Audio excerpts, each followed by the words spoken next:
Hello friends, तो ये है अपना लीनियर डिफरेंशिएशन इक्वेशन का दूसरा क्वेश्चन। तो चलिए इसको सॉल्व करते हैं। तो हम जानते हैं लीनियर डिफरेंशिएशन इक्वेशन क्या होता है फॉर्मूला। तो हम पहले उसकी तुलना कर लेते हैं। तो होता है dy dx plus py equal to q। तो हम देखते हैं यहाँ पर क्या है। तो ये हो जाएगी p की वैल्यू और ये हो जाएगी q की वैल्यू। तो हम लिख लेते हैं p और q की वैल्यू। तो यहाँ पर लिखते हैं p equal to 3x² 1 plus x3। ठीक है। अब q की वैल्यू क्या है, ये है। इससे जब हम तुलना करते हैं लीनियर डिफरेंशिएशन इक्वेशन से तो हमें ये q की वैल्यू मिलती है। ठीक है। तो q की वैल्यू क्या है, sin square x upon 1 plus x3। ठीक है। तो हम क्या करते हैं, फाइंड करना है हमको IF। तो अब IF फाइंड करने के लिए हम क्या करते हैं, IF का फॉर्मूला लिखते हैं। ये IF e की पावर p dx होता है। तो हमें क्या करना है, यहाँ पर p की वैल्यू पुट करनी है। तो यह p की वैल्यू, तो ये पुट करना है हमको यहाँ। तो IF इक्वल टू e यहाँ पुट करेंगे 3x² upon 1 plus x3 dx। तो देखो अब इसका हमें क्या करना है, इंटीग्रेशन करना है। तो इंटीग्रेशन करने के लिए अगर हम इसको मान लेते हैं 1 प्लस x की पावर q, इसको हम मान लेते हैं t। ठीक है। तो लेट 1 प्लस x की पावर 3 इक्वल टू t मान लेते हैं। अब इसका ध्यान हम क्या करते हैं, डिफरेंशिएट करते हैं। तो क्या हो जाएगा, इसका हो जाएगा x के विद रिस्पेक्ट टू x करते हैं। तो क्या होगा, इसका हो जाएगा 0, क्योंकि ये क्या है, अचर है। जब कोई कांस्टेंट होता है, अचर होता है, तो उसका क्या आता है, शून्य आता है। तो इसका हो जाएगा शून्य और फिर इसका शून्य हो जाएगा और इसका क्या हो जाएगा, इसमें लग जाएगा x की पावर n का फॉर्मूला। तो यह हो जाएगा 3x² और यहाँ क्या हो जाएगा dt अपॉन dx हो जाएगा। अब क्या हो जाएगा, अगर हम dx को यहाँ लाते हैं तो ये ऊपर आ जाएगा। ठीक है। तो और इसको नीचे ले जाते हैं, dx इक्वल dt अपॉन, ये नीचे जाएगा और ये ऊपर चला जाएगा। तो क्या आ जाएगा 3x²। अब देखना हमें इसके स्थान पर ये पुट करना है। ठीक है। पहले तो हम इसको t माना था, तो यहाँ हमने 3x² इसको t मान लिया था, तो यहाँ t आ जाएगा।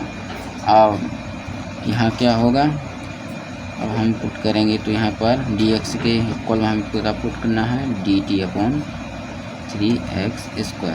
तो 3x² से 3x² कैंसिल हो जाएगा। अब क्या बचा, केवल यहाँ t बचेगा। तो IF इक्वल e की पावर 1/t dt। अब हम जानते हैं कि 1/t या 1/x का इंटीग्रेशन क्या होता है, log x होता है। तो यहाँ हो जाएगा उसी प्रकार e की पावर, तो क्या हो जाएगा यहाँ पर log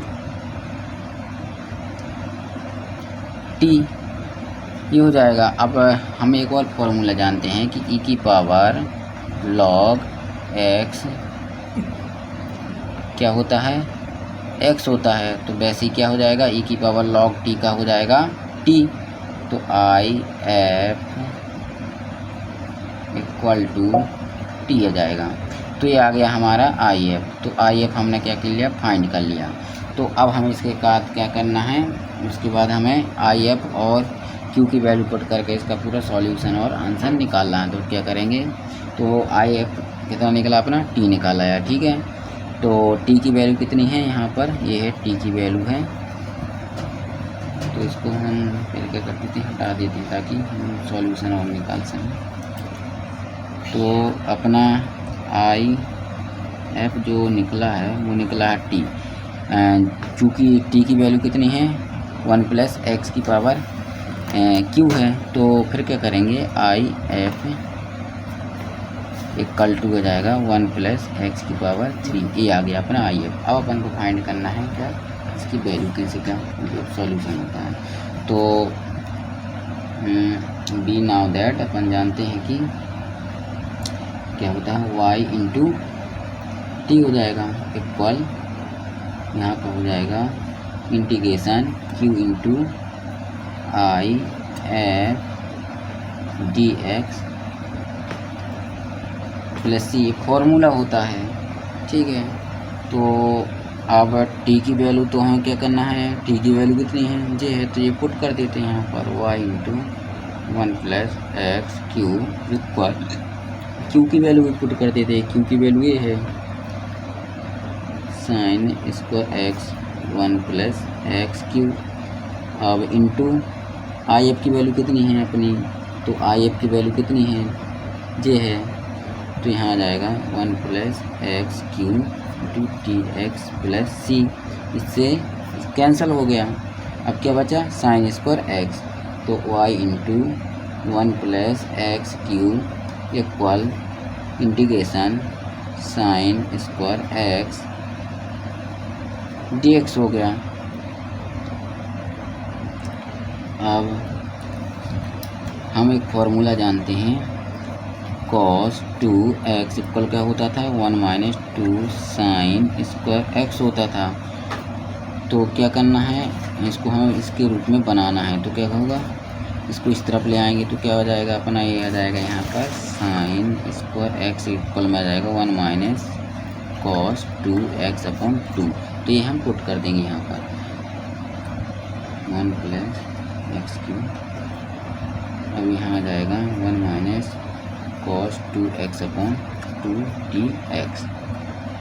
अब क्या हो जाएगा इसका, यहाँ पर जाएगा 1 प्लस एक्स क्यू इक्वल, ये 1/2 यहाँ अपन निकाल देते हैं। अब यहाँ बचेगा 1 cos 2x into T X plus C ए हो जाएगा, ठीक है, यहाँ भी सी ए।